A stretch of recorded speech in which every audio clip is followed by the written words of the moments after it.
በባለፈው ክፍል 1 ጥንቅራችን በኢትዮጵያ አዋጪ የሆኑ 20 ቢዝነስ ሐሳቦች ውስጥ 5ቱን አካፍለናችሁ ነበር። በዚህ በክፍል 2 ደግሞ ጥንቅራችን የቀሩትን 5 እናካፍላችኋለን። 6 የምክር አገልግሎት። በኢትዮጵያ የቢዝነስ ምክር አገልግሎት መስጠት ዘርፍ በእርግጥ በጣም ሰፊ ኢንዱስትሪ ሲሆን የአገልግሎት ወሰኑም ስትራቴጂ ማማከር፣ ማኔጅመንት ማማከር፣ ቴክኖሎጂ ማማከር፣ የሰው ሀብት ማማከር፣ ማርኬቲንግ ማማከር፣ ቀረጥና ታክስ ማማከር፣ ስልጠና ማማከር፣ ግብርና ማማከር፣ ፋይናንስ ማማከርና ሌሎች ብዙ አገልግሎቶችን ያካትታል። የንግድ ድርጅቶች ለሚያጋጥማቸው የሥራ ላይ ችግሮች መፍትሄው ሶስተኛ ወገን የምክር አገልግሎትን በቅጥር ወይም በኮንትራት ማግኘት ሊሆን ይችላል። በኢትዮጵያ አማካሪ ለመሆን ዝቅተኛው መስፈርት ጥሩ የማሰልጠን ክህሎት፣ በቴክኖሎጂ የታገዘ አተገባበርን ማወቅ፣ የሥራ ሂደቱን የመተንተን ጥሩ ግንዛቤ፣ የስትራቴጂ ግንባታ ክህሎትና የሥራ ትግበራን የማሻሻል ችሎታ ናቸው።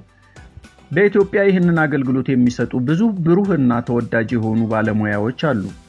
አያሌ የቢዝነስ ሰዎች በኢትዮጵያ ያለውን የተጨናነቀ የቢዝነስ ከባቢ በአግባቡ የሚረዱና እንዴት መወጣት እንደሚቻል የሚያውቁ አማካሪዎች ይፈልጋሉ። ስለሆነም ይህንን ስኬታማ ቢዝነስ በጣም አነስተኛ በሚባል ካፒታል ወይም የመጀመሪያ ወጪ ላይ መሰማራት ትችላላችሁ። ዓለም አቀፍ አማካሪ ድርጅቶች የአገልግሎት ዋጋቸው በጣም ውድ ነው። ይህም በመሆኑ ተመሳሳይ አገልግሎቶችን በተመሳሳይ ዋጋ ለድርጅቶች ማቅረብ የሚችል አዲስ አገር በቀል ድርጅት በጣም ተወዳዳሪ ሆኖ ሊወጣና ከፍተኛውን የገበያ ድርሻ ሊወስድ ይችላል። ይህም ለኢትዮጵያ አማካሪ ድርጅቶች ተጨማሪ ሰፊ የሥራ ስፍራ በመሆኑ ይህንን የገበያ ክፍተት በተመጣጣኝ ዋጋ መሙላት ይችላሉ።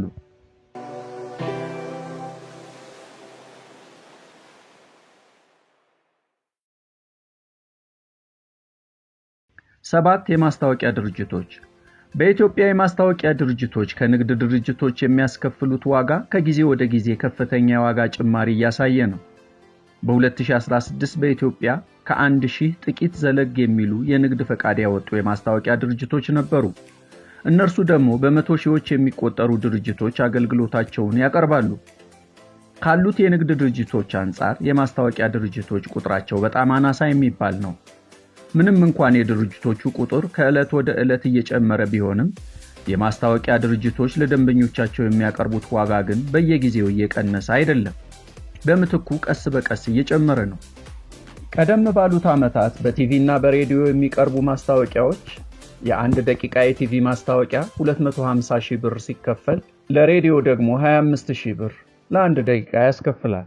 እነዚህ ከፍተኛ ዋጋዎች ድርጅቶች ሌሎች አማራጮችን እንዲያማትሩ ምክንያት ሆኗቸዋል። ይህም የኢትዮጵያ ማስታወቂያ ድርጅቶች ክፍተቱን ለመሙላትና ጠቀም ያለ ትርፍ ለማግኘት ያግዛቸዋል። የበለጠ ደግሞ የማስታወቂያው ዘርፍ በኢትዮጵያ ሕግ ለውጭ ባለሀብቶች ዝግና ለኢትዮጵያውያን ዜጎች ብቻ የተጠበቀ ነው። በዚህም ኢትዮጵያውያንና ትውልደ ኢትዮጵያዊ የሆኑ ዜጎች ብቻ በዘርፉ እንዲሰማሩ ሕጉ ይደነግጋል። ምንም እንኳን የውጭ ሀገራት ዜጎች በውስጥ ስራው ላይ ተሳትፎ ቢያደርጉም ስራው ግን በኢትዮጵያዊ የማስታወቂያ ድርጅት ባለቤትነት በኩል ይከወናል። የማስታወቂያ ድርጅቶች በኢትዮጵያ እንዲሁም ሌሎች አዳዲስ አገልግሎቶችን ይሰጣሉ። ለምሳሌ የገበያ ጥናት፣ ስትራቴጂ ግንባታ፣ የህዝብ ግንኙነት አገልግሎትን ጨምረው። ለምሳሌ 251 የማስታወቂያ ድርጅት በ2011 የተመሰረተ ሲሆን አሁን ላይ 70 ያህል የንግድ ድርጅት ደንበኞችን ይዟል። እናም አንዳንዶቹም ግዙፎቹ የቢራ አምራች ድርጅቶች ሲሆኑ እነርሱም ከ50 ሚሊዮን እስከ 100 ሚሊዮን የኢትዮጵያ ብር በዓመት ብቻ ለማስታወቂያ ድርጅቶቹ ይከፍላሉ። 8 የተንቀሳቃሽ ስልክ ጥገና። የስልክ ጥገና በኢትዮጵያ ብቻ ሳይሆን በዓለም ዙሪያ ትልቅ ቢዝነስ ነው። በእንግሊዝ ሀገር በተደረገ ጥናት ሰዎች በ3 ዓመታት ብቻ 1 ቢሊዮን የእንግሊዝ ፓውንድ ለስልክ ጥገና ብቻ አውጥተዋል። ይህም ከ5 ሰዎች አንዱ ብቻ የስልክ ስክሪኑ በተመሳሳይ ጊዜ ውስጥ ተሰብሮ፣ በዚህም ምክንያት 77 በመቶ የሚሆኑት የስልክ ዋስትና ስላልገቡና 56 በመቶዎቹ ብቻ ስልካቸውን ከአደጋ የሚከላከል ጠንካራ ሽፋን የሸፈኑ። በዚህም ምክንያት ስራው የደንበኞች ጥንቃቄን ታሳቢ ያደረገ ስራ በመሆኑ አዋጪነቱ የተረጋገጠ ነው። ይህንን አሃዛዊ መረጃ ታሳቢ በማድረግ በኢትዮጵያ ውስጥ የዚህ የስማርት ስልኮች ተጠቃሚ ቁጥር በከፍተኛ ብዛት በመጨመሩ ጥሩ ትርፍ ሊያስገኝ እንደሚችል ታሳቢ ማድረግ ይገባል። ይህ ቢዝነስ ከትንሽ እስከ መካከለኛ ድርጅት ወይም ግዙፍና ዘመናዊ ፍራንቻይዝ ድርጅት በታወቀ የድርጅት ስም በማቋቋም መጀመር ይቻላል። 9 ሰው አልባ አውቶማቲክ ማሽን ወይም ቬንዲንግ ማሽን። ሰው አልባ አውቶማቲክ ማሽን በኢትዮጵያ አዲስ ስራና ከገበያም የወጣ ስራ ነው። ሰው አልባ አውቶማቲክ ማሽን ራሱን የቻለ ማሽን ሲሆን የተለያዩ ነገሮችን ለተጠቃሚዎች በማቅረብ ይታወቃል። ለምሳሌ ስናኮች፣ ጋዜጦች፣ ለስላሳ መጠጦች፣ ሎተሪ ቲኬቶች፣ ሲጋራዎች ወዘተ። ባለ ብዙ አገልግሎት የሚሰጡ ማሽኖችም አሉ ለደንበኞች። ለምሳሌ ከረሜላ፣ ኩኪስ፣ ቺፕስ፣ ፍሬሽ ፍራፍሬ፣ ወተት፣ ቀዝቃዛ ምግቦች፣ ሳንዱች፣ ቡናና ሌሎች ትኩስ መጠጦች። በኢትዮጵያ እየጨመረ ያለውን የደንበኞች ፈጣን ስናኮች፣ ቺፕሶችን ፍላጎት ለማሟላት ግለሰቦች ትኩስ ቺፕሶችን የሚያቀርቡ ማሽኖችን ማዘጋጀት ይችላሉ። የመጀመሪያ ወጪውም ዝቅተኛ ነው።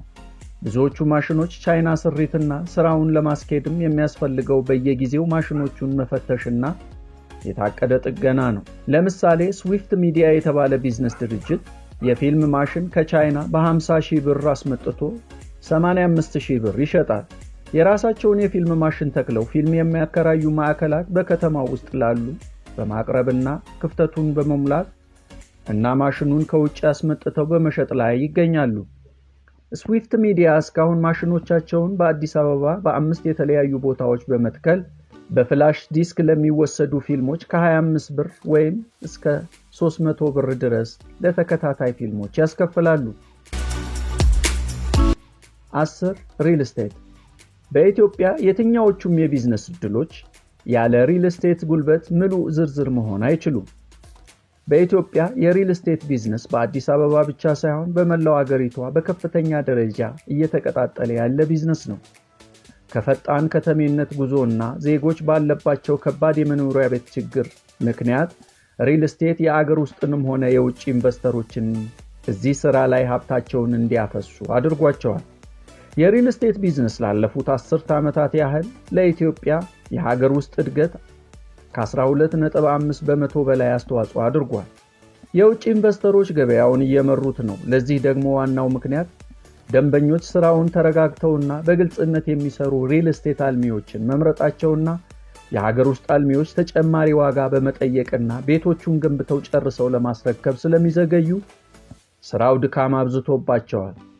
የሪል ስቴትን ስራ መስራት ብቻ ሳይሆን ቤቱን ገዝቶም ከ6 ወራት እስከ 1 ዓመት ድረስ በማከራየት መልሶ ለሌላ ተጠቃሚ መሸጥ በራሱ አትራፊ ቢዝነስ ነው። በኢትዮጵያ የቤትና የመሬት ዋጋዎች በዓመት 50 በመቶ የበለጠ እያደጉ ነው። እናም ስለሆነም በበለጸጉት አካባቢዎች ቤት ከመግዛት የበለጠ በኢትዮጵያ መግዛት ርካሽ በመሆኑ አዋጪ ቢዝነስ ነው። ለምሳሌ ቦሌ አካባቢ ከ2 ዓመታት በፊት የ500 ሜትር ካሬ ቦታ 13,500,000 እስከ 27 ሚሊዮን ብር ድረስ ይሸጣል።